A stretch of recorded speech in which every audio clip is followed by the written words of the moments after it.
iyyaka na'budu wa iyyaka nasta'in. Ihdinas siratal mustaqim. Siratal ladzina an'amta 'alaihim ghairil maghdubi 'alaihim waladdallin. Amin. Amin, amin ya rabbal alamin. Mudah-mudahan majlis kita diberkati Allah Subhanahu Wa Taala dan juga pihak Gema Nur Iman bersama jemaah ambil kesempatan untuk kita doakan moga-moga Ibu Bonda Ustaz diberi sifat yang sempurna dan dipermudahkan segala urusan Ustaz bermustafir di bumi Johor pada malam ini insya-Allah. Dan tanpa melengahkan masa lagi, majlis dengan segala sukacita mempersilakan yang berbahagia Al-Fadhil Ustaz Muhammad Nazri bin Haji Mustaqim untuk terus kuliah syarah tentang tadabbur surah Al-Baqarah. Dipersilakan. A'udzubillahi minasyaitonirrajim. Bismillahirrahmanirrahim. Alhamdulillahilladzi hadana lihadza wa ma kunna linahtadiya laula an hadanallah.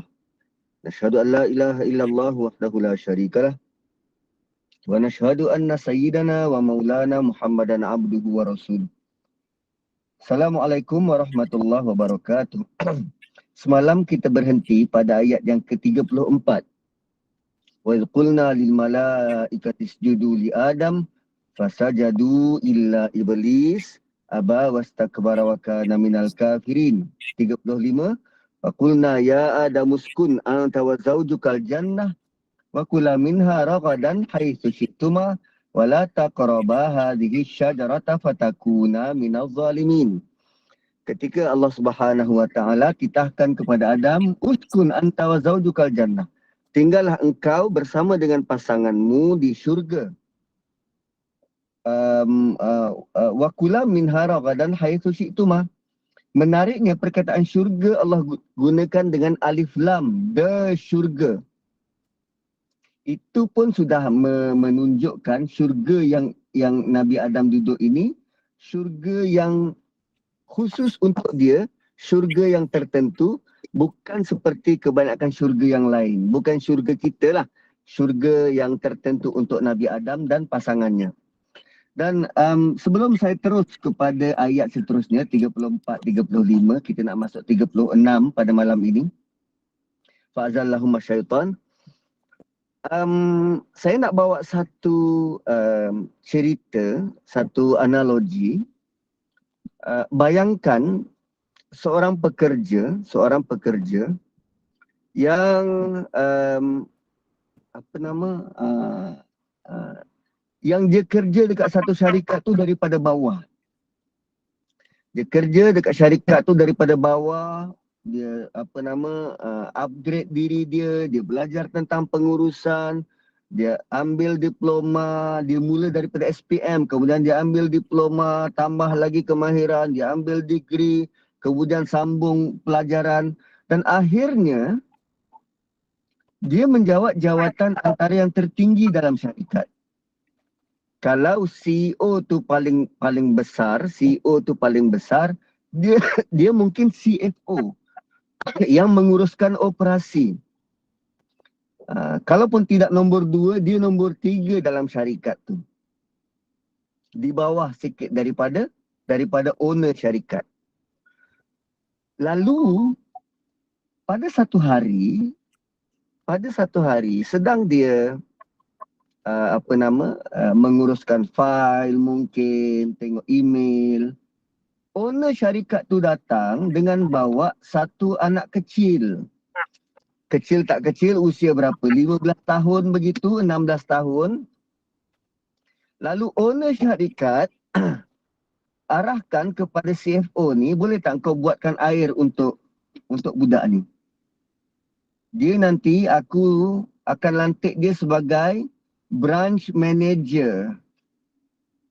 Aku nak lantik dia nanti jadi branch manager, kau boleh tak buatkan dia air? Dia ni siapa? Oh, dia ni ada potensi untuk jadi pengurus terkenal. Kalau betul cara dia mengurus.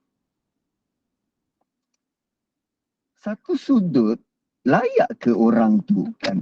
CFO tu, orang nombor 2 syarikat tu, untuk buatkan air dengan budak yang tah pandai mengeja nama entah tidak ni. Kan? Dan owner kata, budak ni lebih layak untuk menguruskan branch. Sedangkan dia budak lagi.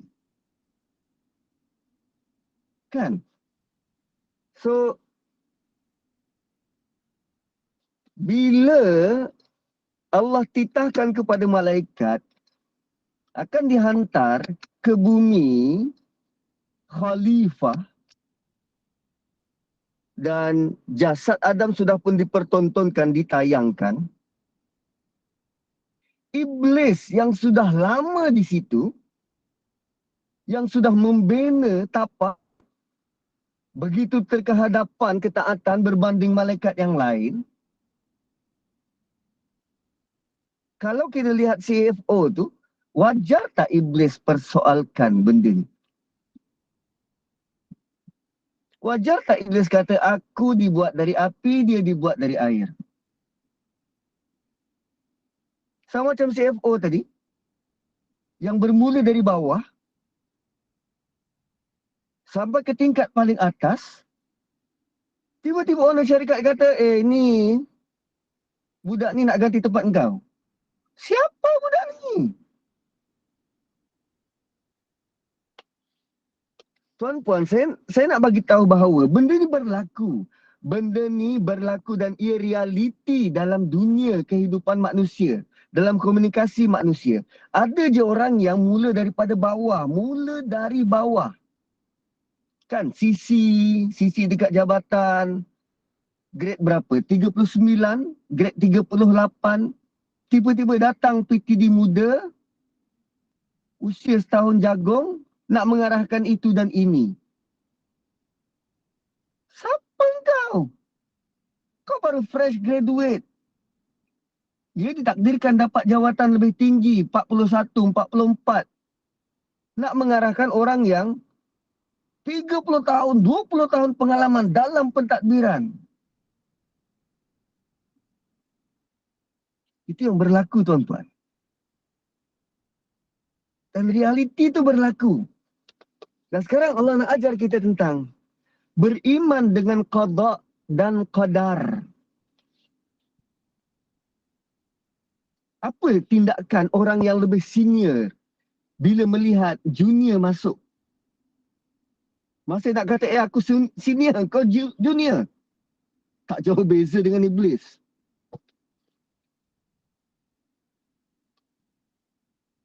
Itu cerita pertama. Cerita kedua,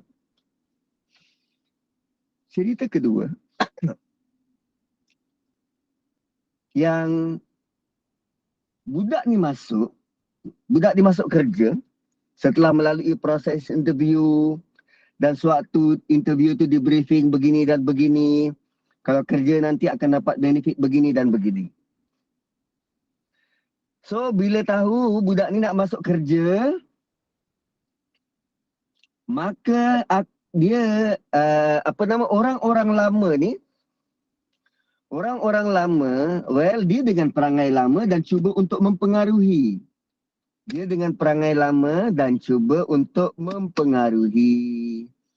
Lalu orang lama ni kata, kau tahu tak bos kita ni dia punya kepantangan kalau engkau tak punctual. Dan dalam briefing tu pun bos bagi tahu, ini punch card, you kena punch card setiap pagi. Jangan pernah lambat. Kalau lambat, you kena denda. Bos sangat punctual, sangat teliti. Dia dah bagi warning. Lalu orang otai-otai lama, dia tahulah selok belok macam mana nak mengular, macam mana nak melengah-lengah. Konon nak mempengaruhi anak muda ni.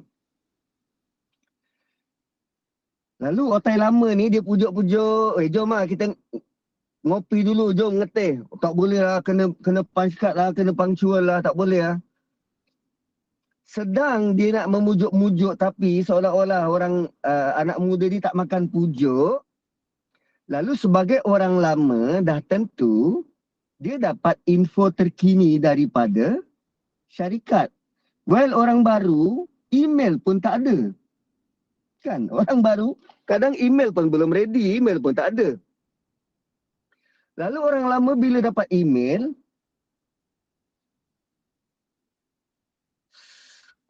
admin emailkan mana-mana staf baru akan dihantar ke Sri Lanka. Mana-mana staf baru akan dihantar di Sri Lanka, branch yang baru dibuka. So sebab anak muda tu kita tak dapat email tu, kita terpinga-pinga. Dan orang lama ni kata, kau tahu tak? Engkau bakal dihantar ke Sri Lanka tau.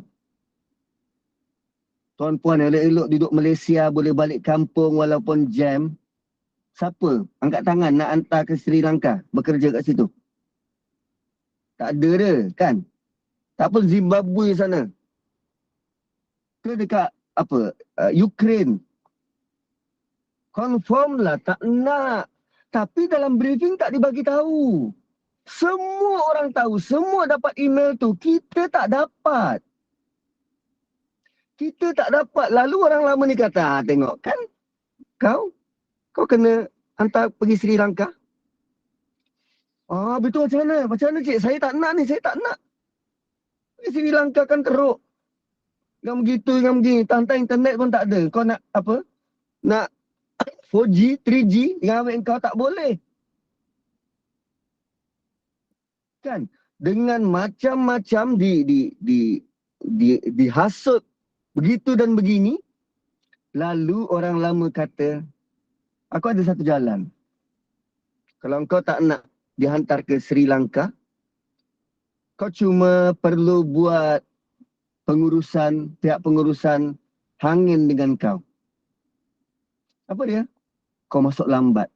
Kau punch card lambat. Engkau punch card lambat. Tak nak lah nanti rekod buruk. Tak. Ini nanti kau tak pergi Sri Lanka tu, jangan risau. Kau kekal kat sini. Kau kekal kat sini. Aku dulu memang macam tu. Aku tak punch card. Tak punch card awal. Last sekali dia tengok aku ni bermasalah. Tak boleh hantar orang bermasalah kat luar. Nanti buruk reputasi syarikat. Dia kekalkan aku di sini. Lalu kita pun termakan hasutan. Dan kita pun mula tak punch card. Tak punch card. Tapi rupanya kita tetap dihantar ke Sri Lanka sebab itu memang keputusan awal syarikat. Siapa yang kena hantar ke dunia? Siapa yang memutuskan aku jadikan khalifah di bumi? Siapa yang titahkan begitu? Allah. Siapa yang putuskan untuk hantar orang ke Sri Lanka? Pengurusan. Allah putuskan Adam ke bumi. Sama ada dia makan buah khuldi atau tak makan buah tu, Adam tetap dihantar. Dengan kata lain, makan buah khuldi bukannya dihukum dihantar ke bumi. Lama kita dah salah faham benda ni. Makan buah khuldi bukannya kesalahan, makan buah khuldi bukannya hukuman dihantar ke bumi. Tak, Allah sudah buat keputusan seawal ayat 30 lagi. Kemudian bila Allah arahkan tinggal engkau dekat syurga, makan dalam syurga kecuali pokok ini. Keputusan hantar ke bumi sudah begitu lama. Kita salah faham.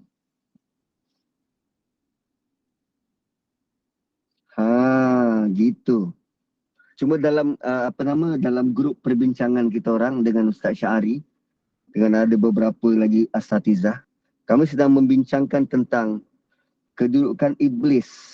Kedudukan iblis tu, adakah dia sebahagian dari malaikat atau sebaliknya? Kalau ikut ayat Quran, dia dalam kalangan jin. Tu nanti bila saya hadamkan dulu hujah-hujah dia tu, nanti saya akan bentangkan pada tuan-tuan. Bagaimana ada orang berpendapat iblis ni sebahagian dari malaikat. Sebahagian dari malaikat. Dari Tadabbur Center. So sebab tu bila bila Nabi Adam turun ke bumi, itu bukan hukuman. Itu adalah arahan. Itu adalah arahan. Habis Ustaz yang bertaubat tu sebab dia langgar arahan makan buah khuldi. Dia makan daripada situ. Dia bukan sekadar dekat. Kan Allah arahkan apa? La taqraba hadhihi syajarah. Jangan dekat pokok ini. Jangan dekat pokok ini. Nabi Adam buat apa dengan Hawa? Adakah dia dekat? Dia dekat. Lebih teruk daripada dekat apa? Dia pegang. Lebih teruk dari pegang apa? Dia petik. Lebih teruk dari petik apa? Dia makan. Berapa banyak pelanggaran tu? Allah kata jangan dekat. Tapi dia bukan sekadar dekat. Dia makan. Dan Allah boleh saja hukum Nabi Adam sewaktu dia mula dekat. Allah boleh saja hukum Nabi Adam sewaktu dia mula dekat. Boleh dia datang malaikat berlari-lari. Jangan dekat, jangan dekat. Boleh je. Tapi Allah biarkan. Kerana Allah nak ajar tentang taubat. Allah nak ajar tentang taubat. Dan ada lagi arahan-arahan lain yang Allah sebut tentang la taqraba. Allah kata apa? La taqrabu zina.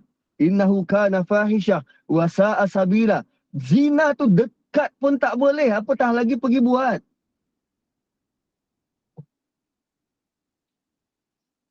Dekat pun tak boleh. So pokok ni dekat pun tak boleh. Allah kata jangan dekati, jangan hampiri. Tapi Nabi Adam dan Hawa bukan sekadar dekat.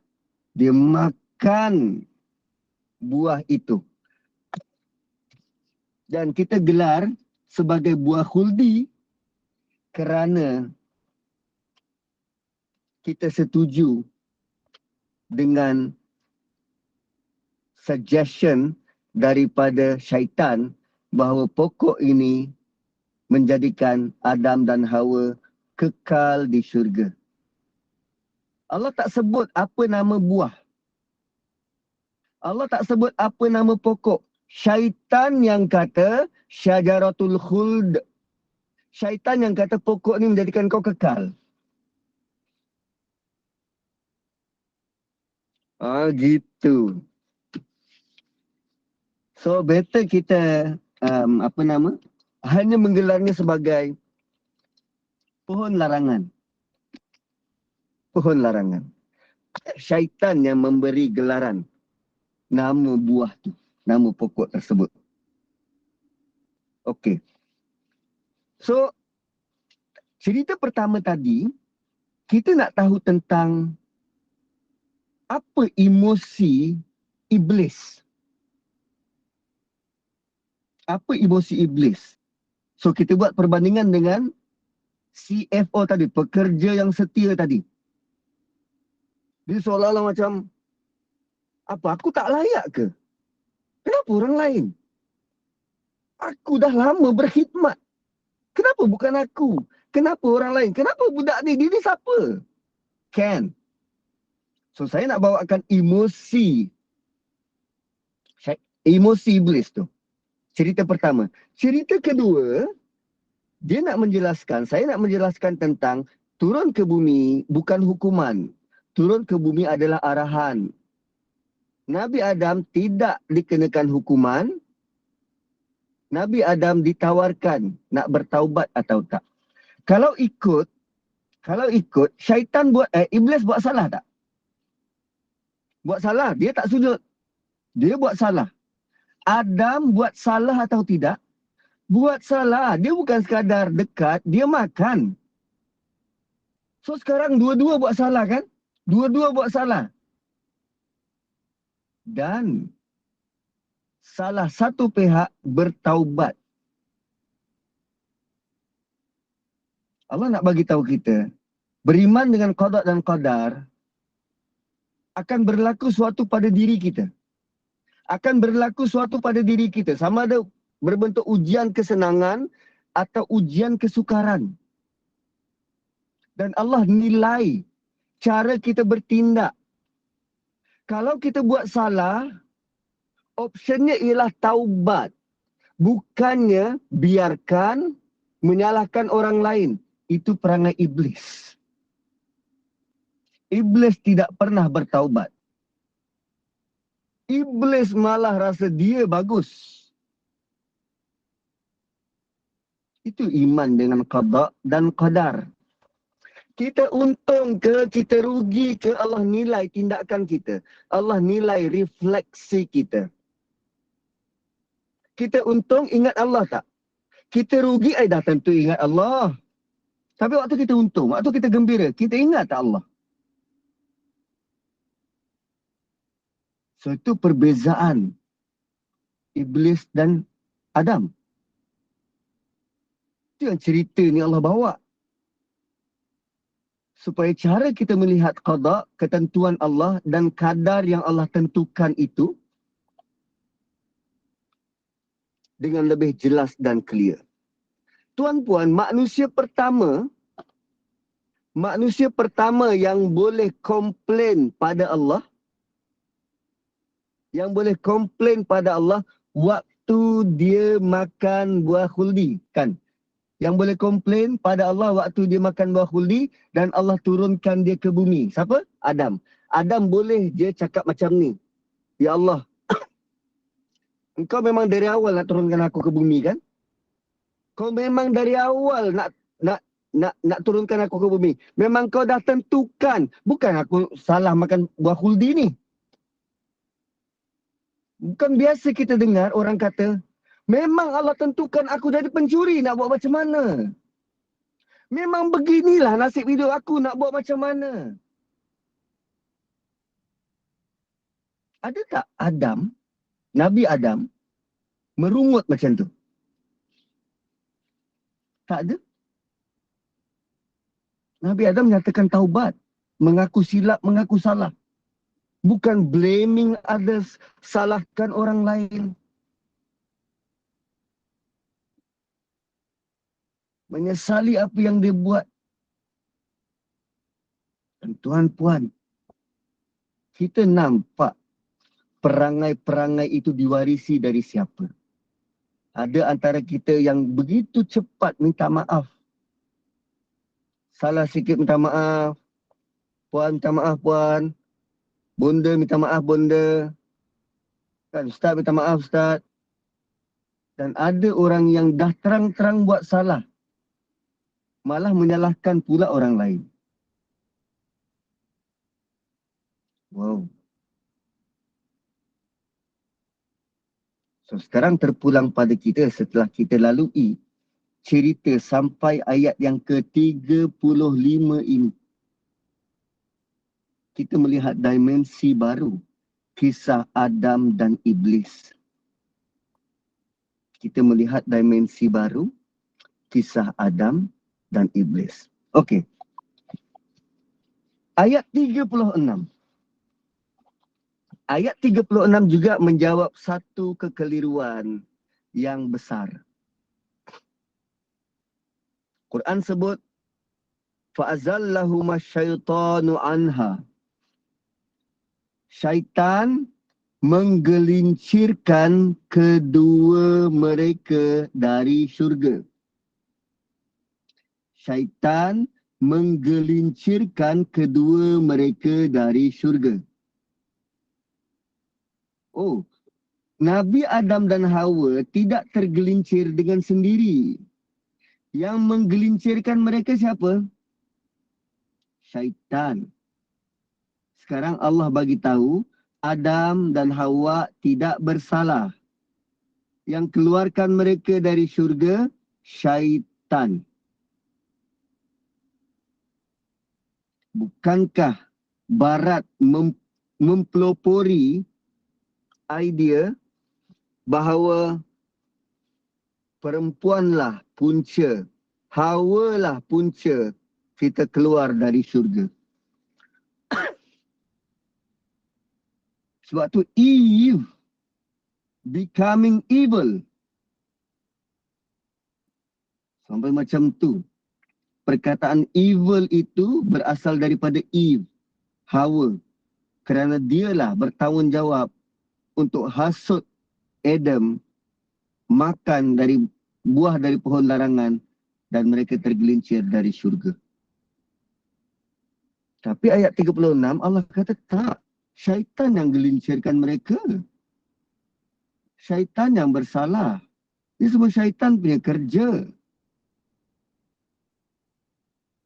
Bukan Hawa. Wow, tuan-puan. Hanya dengan satu dua perkataan. Allah membersihkan nenek kita Hawa daripada tanggapan-tanggapan salah manusia. Dahsyat. Dahsyat. So Allah kata fa'azallahuma syaitanu anha. Syaitanlah yang bertanggungjawab untuk menggelincirkan kedua mereka. Okey, daripada ayat 33 karakter iblis diperkenalkan. 34 karakter iblis diperkenalkan. 35 isteri Nabi Adam diperkenalkan. Dan 36 syaitan diperkenalkan. Iblis, Hawa dan syaitan. 3 ayat berturut-turut. Setiap satu ayat tu Allah memperkenalkan karakter baru. Rupanya iblis tak sama dengan syaitan. Dan kita selalu keliru nak letak nama iblis ke syaitan. Iblis tak sama dengan syaitan. Iblis adalah bapa segala jin. Adam bapa segala manusia. Adam dari bangsa manusia, iblis dari bangsa jin. Syaitan pula, manakala syaitan pula, syaitan bukannya objek, bukannya makhluk. Syaitan adalah perangai. Syaitan ni sifat, perangai. Perangai orang yang suka memberontak. Perangai orang yang suka menghasut. Perangai orang yang syaitanah ni membakar. Perangai orang yang suka bakar orang lain. Itu syaitan. Dia adalah perangai. So bila Allah sebut syaitan, Allah tidak terus address, oh jin yang sesatkan mereka. Tak. Allah sebut kuncu iblis yang berperangai syaitan, yang menghasut Adam dan Hawa, lantas menggelincirkan mereka.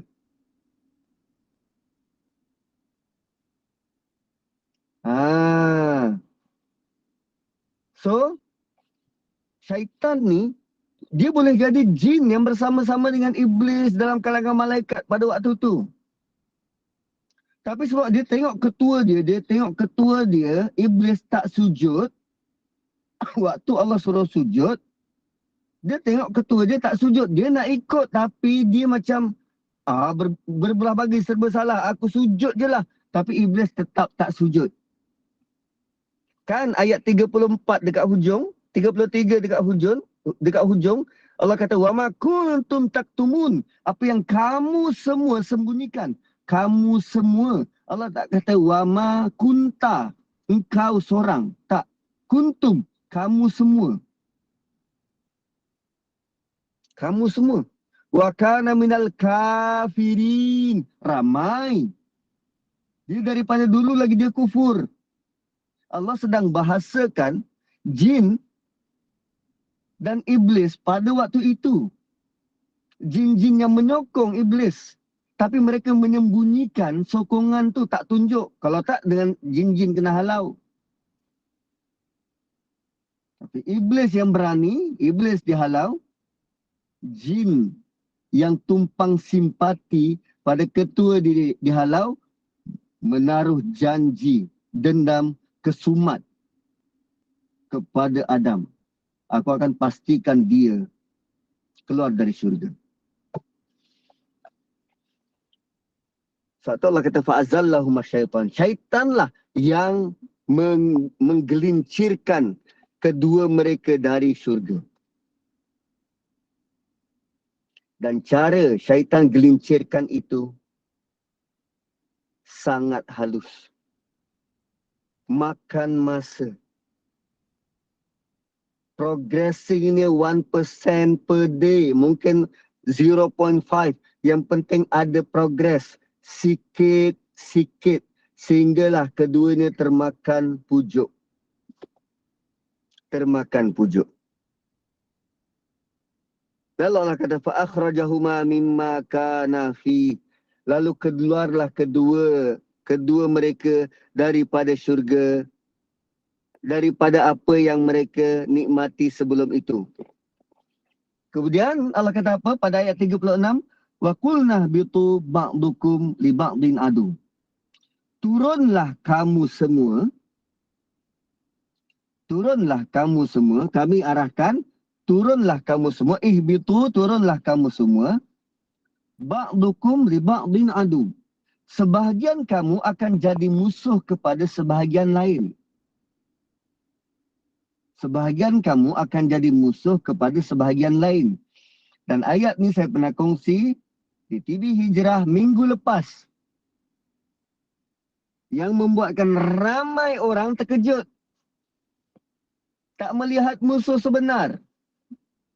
Yang turun berapa pihak? Allah kata ba'dukum. Kum ni ramai. Kum ni ramai. Sekurang-kurang ramai ada tiga pihak.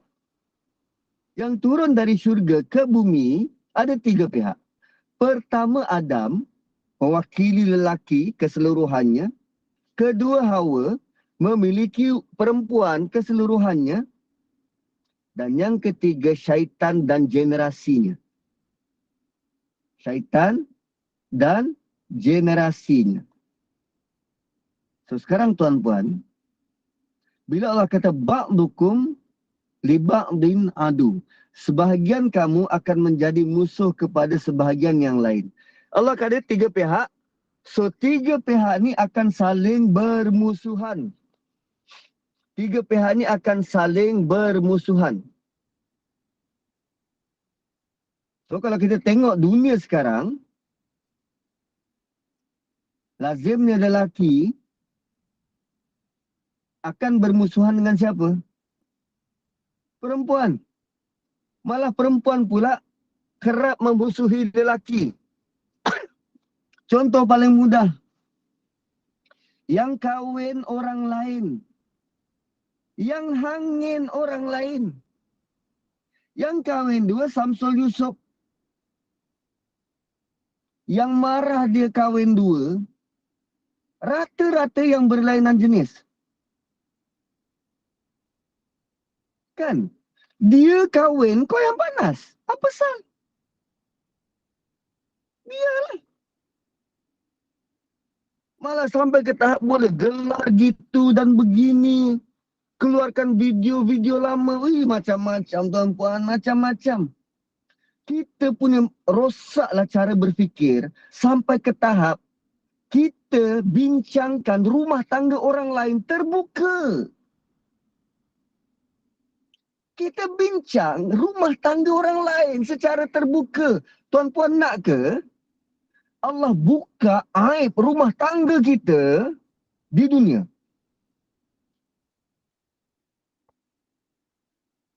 Lalu kenapa kita suka bincang rumah tangga orang lain, buka aib dia terang-terang, seolah-olah kita ni paling suci.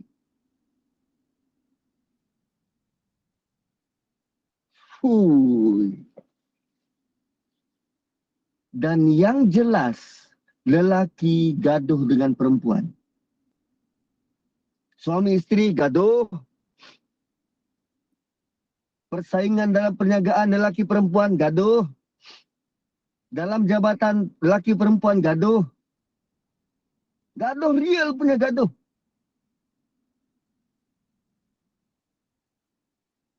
Dan Allah kata, ba'dukum li ba'din adu. Yang nyata, dalam 3 pihak yang turun, majoriti yang bergaduh lelaki dan perempuan. Lelaki dan perempuan. Dan kita gagal melihat pihak ketiga yang sepatutnya kita jadikan musuh. Lelaki boleh saja bertindak untuk terus memusuhi syaitan. Tapi dah perempuan terang-terangan ajak gaduh, lelaki gaduh pula dengan perempuan. Perempuan boleh saja terang-terangan memusuhi syaitan. Tapi kalau lelaki duk cari pasal, perempuan akan alih fokus dia kepada lelaki, gaduh dengan lelaki. Bayangkan kalau lelaki dan perempuan bergabung tenaga, bersatu hati, melalui jalan perkahwinan, pernikahan. Lalu masing-masing capai kata sepakat, kita ada musuh bersama. Musuh kita secara kolektif, secara bersama ialah syaitan. Mari kita musuhi dia. Lalu kita saling kuat menguat. Ui, goyang tak syaitan? Goyang! Goyang! Maka lelaki bila faham tentang perlunya melengkapi dengan wanita, dengan perempuan, lalu lelaki-lelaki jalang bertaubat, pembuat-pembuat filem, pembuat-pembuat iklan, tidak mudah-mudah eksploitasi wanita, sebab dia tahu maruah wanita perlu dijaga. Kerana aurat wanita tu yang suka suruh buka syaitan.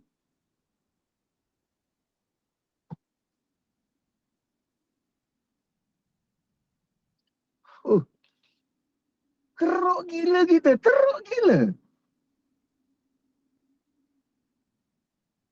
Dan kita belum habis lagi ayat tu. Kita belum habis ayat tu.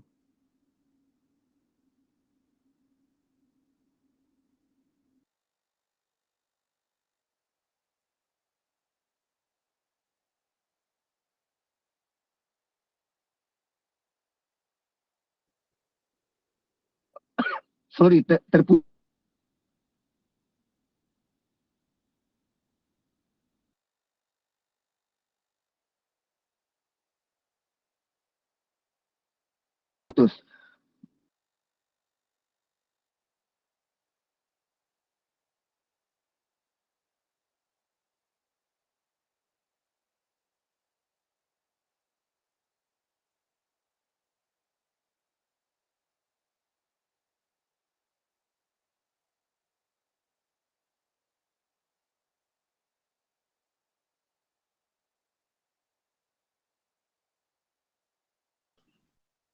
Sebentar lah. Ustaz terkeluar kan? Okey, Alhamdulillah sambung balik. Bila incoming, pakai phone kan, so bila incoming call tu dia terputus. Okey. So, waqulna bitu ba'dukum li ba'din adu. Sebahagian kamu akan jadi musuh kepada sebahagian yang lain. So, mulai daripada saat ini tuan-puan, bila kita baca ayat ini dan kita memahami dia dengan baik, diharap dapat memahami dia dengan berkesan, maka kita perlu jelaskan kepada anak cucu keturunan kita bahawa musuh sebenar ialah syaitan, bukannya manusia yang lain. Bukannya manusia yang lain. So, kedudukan suami isteri itu perlu diperkukuh. Perlu diperkukuh. Didik anak kita yang lelaki, anak yang bertanggungjawab melihat wanita sebagai makhluk yang perlu dihormati. Didik anak perempuan bahawa maruah itu maruah yang mahal. Dan melihat lelaki sebagai figura yang perlu dibentuk untuk kita boleh menaung, menjadikan dia lelaki yang qawam, yang boleh diharap. Begitu. So kesepakatan dan saling melengkapi inilah yang menjadikan masyarakat kita masyarakat yang kuat dan berjaya, bersama-sama menanggap satu musuh yang sama, iaitu syaitan. Dan perlu diingat, bila sebut syaitan, dia berkaitan dengan perangai. So, syaitan bukan hanya dalam kalangan jin. Allah kata minal jinnati wan nas. Syaitan itu dalam kalangan jin dan manusia. Syaitan dalam kalangan jin dan manusia. So perhati juga dekat keliling-keliling kita, kalau kita lah suka menghasut, tu adalah tu perangai, sikit-sikit perangai syaitan. Suka menghasut. Suka menghasut. Kemudian Allah kata apa? Walakum fil ardi mustaqarrun wa mata'un ila hin. Kamu semua turun ke dunia, sebahagian kamu akan jadi musuh kepada sebahagian yang lain, dan sewaktu di dunia, walakum fil ardi mustaqarrun. Sewaktu di dunia, kamu akan hidup di dalamnya. Mustaqarrun wa mata'un. Kamu akan berusaha tinggal di dalamnya, wa mata'un, dan kamu akan mata' ni maksud asal dia ialah alat. Mata' ni maksud asal dia ialah alat. Tapi kerana dia sudah menjadi bahasa yang begitu lama ditinggalkan, berbanding maksud baru, mata' ni adalah kenikmatan, keseronokan. So kalau ikut maksud bahasa lama, mata', bahasa Arab lama, diertikan sebagai alat, ayat ni dia nak ingatkan pada kita segala bentuk nikmat, kemudahan, apa sahaja berkaitan dengan dunia, itu adalah alat sementara. Okey tuan-puan, apa bentuk alatan dekat rumah kita? Alat yang dinamakan alat. Vacuum cleaner, itu alat. Thermomix, itu alat. Sebab mata lazimnya disebut apa? Perhiasan, nikmat. Sedangkan mata maksud asal dia alat. Apa lagi alat dekat rumah kita? Penyapu, mop, papan pemotong. Lepas tu singki. Kan banyak alat. So alat-alat ni tuan-puan, kita akan guna bila perlu. Kan? Kita akan guna bila perlu. Macam kuali, kita akan guna kuali tu kalau kita nak masak, nak menggoreng. Tapi kalau kita nak baking, kita tak guna kuali. Kita guna alat yang lain. Dan kalau kita tak guna kuali tu, kita takkan bawa ke mana-mana. Malah kuali tu kita tak bawa masuk tidur. Bawa masuk bilik tidur, peluk-peluk kuali. Sebab dia sekadar alat. Allah kata dunia ni alat. Jangan letak di hati. Jangan bawa masuk tidur. Dia alat. Jangan bawa ke hati sebab korang kita takkan bawa ke mati. Allah kata alat, mata'un ilahin. Dunia ini, kamu tinggal di dunia, dia sekadar alat sampai ke satu waktu yang akan ditentukan.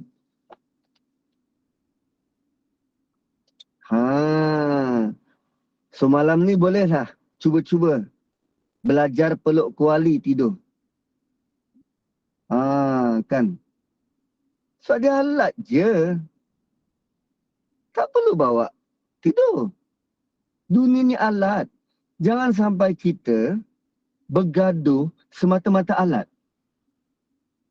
Gaduh pasal kuali apa benda? Kita kadang sanggup menipu, sanggup rasuah, sanggup um, uh, meragut semata-mata dunia. Berebut tanah dengan adik-beradik, sama-sama membesar.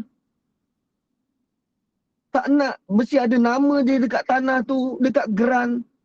Keluarkan nama adik-beradik yang lain. Sedangkan tanah tu alat. Kita akan kembali semula ke tanah, dimakan. Dimakan oleh tanah, dimakan oleh cacing-cacing tu. Kau rebut apa sangatlah rebut ni? Anggap sajalah semua alat ni macam kuali. Tak payah bawa tidur. Ni sampai tak boleh tidur malam. Sebab suami dulu kaya raya meninggal, tinggalkan harta 4 bilion. Tak boleh tidur malam. Berebut pula dengan anak menantu, dengan mertua, dengan ipar duai. Apa benda? Kita tidak diuji begitu, mungkin senang nak cakap. Tapi bila dunia itu sudah masuk ke hati, tak kira lah apa pun. Oi, duit RM50 pun berebut, sanggup bunuh. Sanggup berbunuh. Allah kata apa? Wa mata'un walakum fil ardi mustaqarrun wa mata'un ilahin. Dia hanya sebagai alat.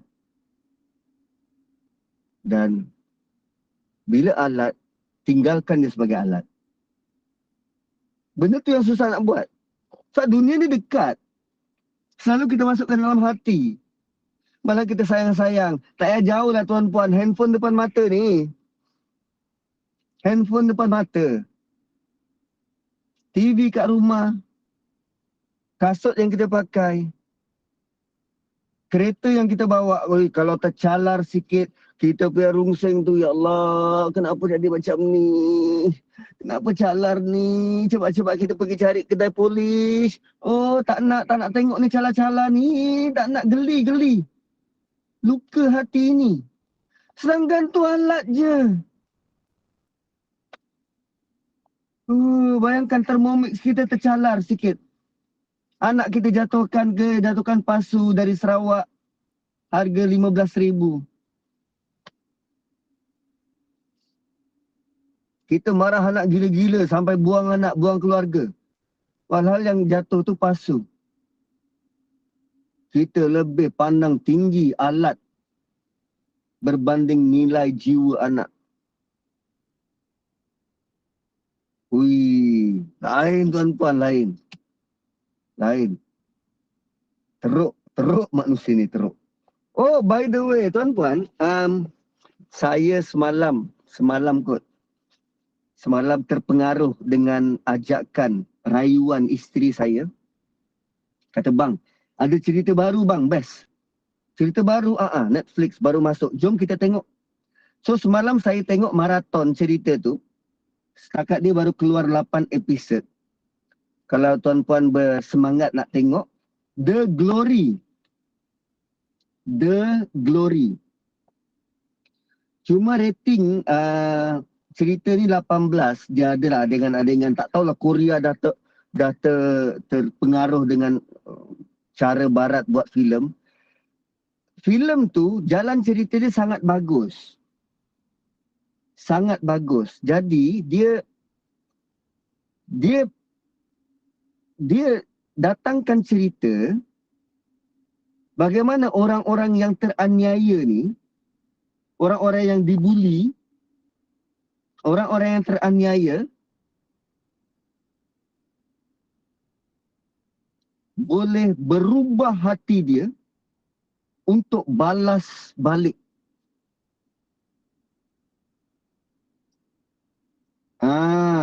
Boleh berubah hati dia untuk balas balik. Bila saya tengok jalan cerita tu dan dah sampai episod 8 dah. Kita seronok tengok sebab macam rasa puas boleh balas dendam. Macam rasa puas boleh balas dendam. Sedangkan tuan-puan, apa yang di-highlightkan dalam cerita itu adalah sikap iblis yang terus-terusan berdendam bukan sahaja dengan Nabi Adam tetapi anak cucu keturunan Nabi Adam. Apa kaitan kita dengan iblis yang kena halau daripada syurga? Kita ni anak cucu jauh. Apa kaitan kita? Kalau ikutlah, kalaulah kita gaduh, kata saya gaduh dengan Kak Intan. Saya kalau gaduh dengan Kak Intan, antara kami berdua je, anak cucu tak termasuk. Cuma bayangkan kalau saya gaduh dengan Kak Intan, saya bukan saja serang Kak Intan, saya serang dia punya anak, saya serang cucu dia, saya berdendam terus dengan cicit dia sampai ke hujung. Sampai ke hujung. Ni iblis ni perangai ni, dia bukan saja berdendam dengan Adam, tapi sampai kita. Punya dahsyat. Punya teruk. Dan cerita tu paparkan bagaimana manusia, kita rasa seronok tengok cerita tu sebab kita rasa memang bagus, biar, padan muka. Sedangkan Allah berkehendak sebaliknya. Allah nak kita balas kejahatan dengan kebaikan. Allah nak kita balas kejahatan dengan kebaikan. Ada pernah Allah suruh kita balas? Adalah kot dalam beberapa part ketika Nabi Nuh dikritik, dimaki, dia balas dengan makian serupa tanpa berlebih-lebihan. Ada. Tapi itulah bila tengok cerita macam tu, banyak benda yang kita kena digest dan kita kena fikirkan dan counter balik. Sepatutnya macam mana? Allah nak macam mana? Nabi kalau dalam keadaan macam tu, Nabi bukan sekadar dibuli. Nabi di pulau. Bukan satu orang, bukan satu sekolah, satu negara. Pulau Nabi. Apa Nabi buat?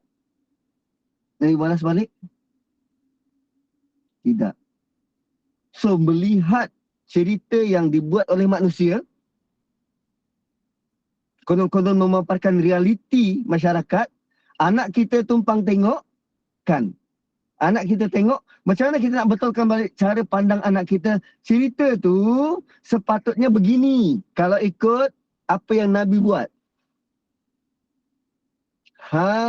Kita takut budak-budak terpengaruh, kitalah kena pandai menerangkan semula. Bagi tahu dia, bagus tak kita sakitkan orang? Tengok, kalau orang tu balas, orang tu tak ada agama, orang tu tak ada Tuhan, dia balas macam mana? Bukan pada kita saja kan, pada anak cucu kita kan? So, kanak-kanak bila dilihat bersama dengan mak bapak kena jadi penapis awal. Dah jadi kelas parenting pula kita, tak ada berquran. Okey. So, fatalaqa Adamu min rabbihi kalimat. Ayat 37. Fatalaqa Adamu min rabbihi kalimat. Inilah asal kepada talaqi. Talaqi ni apa? Kan kita belajar Quran, sistem talaqi. Kita dengar ustaz baca dan kita ulang baca.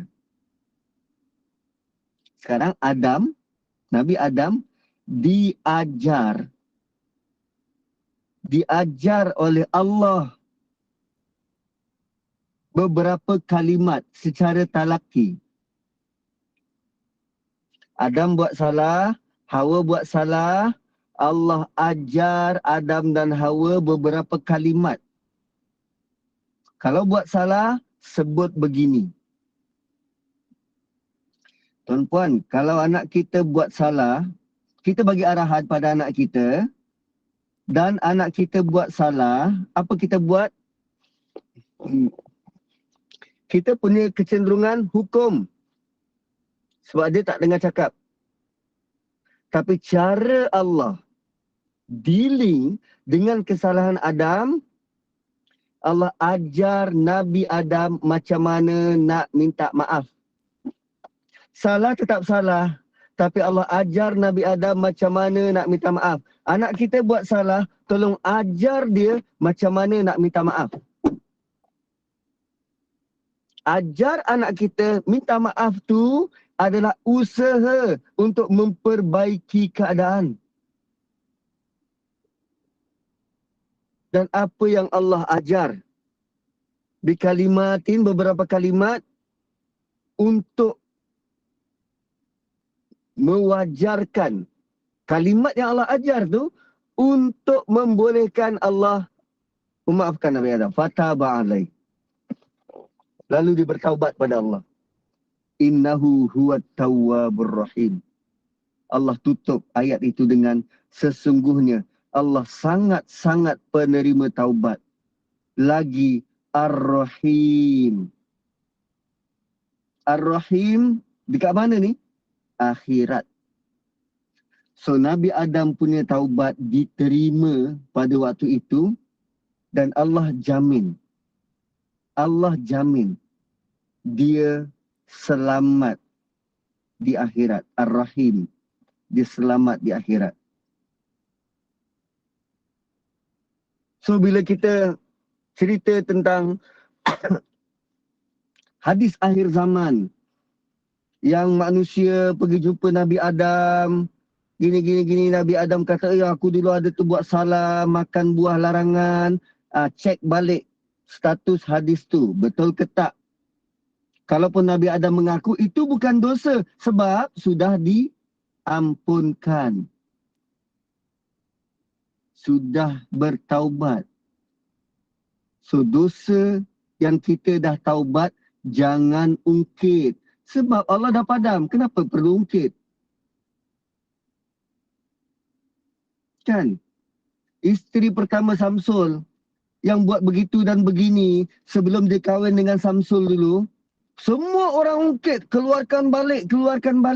Dia dah bertaubat, kenapa kita ungkit?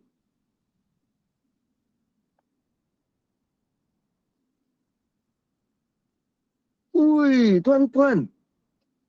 Netizen ni punyalah tak tahu. Sehingga kan apa dia buat tu melayakkan azab dari Allah serta merta. Dia punya senang-senang nak buka aib orang ni tanpa takut pada akhirat.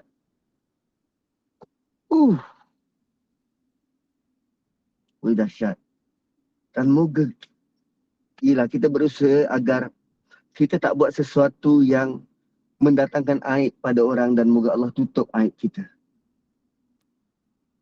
Moga Allah tutuplah aib kita.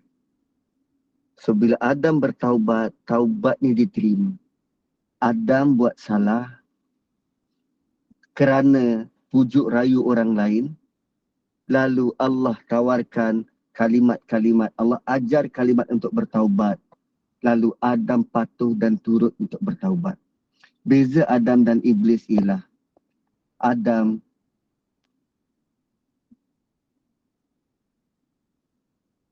beza Adam dan Iblis ialah Adam bertaubat. Beza Adam dan Iblis ialah Adam bertaubat. Pertama. Beza kedua Adam dan Iblis ialah Nabi Adam tidak merungut. Sedangkan Iblis merungut. Beza ketiga ialah Nabi Adam tidak pernah merendahkan pihak lain. Sedangkan Iblis kata apa? Aku lebih mulia daripada dia. Dia dicipta daripada tanah. Aku dicipta dari api. Sekarang last saya tanya pada tuan-puan. Adakah tanah lebih rendah dari api? Sedangkan api tak ada fungsi lain kecuali memusnah. Dan tanah berfungsi sebagai ejen untuk menghidupkan. Kan? Kalau Iblis kata aku lebih baik, buktikan tanah lebih baik, api lebih baik dari tanah. Dan tanah boleh memadamkan api.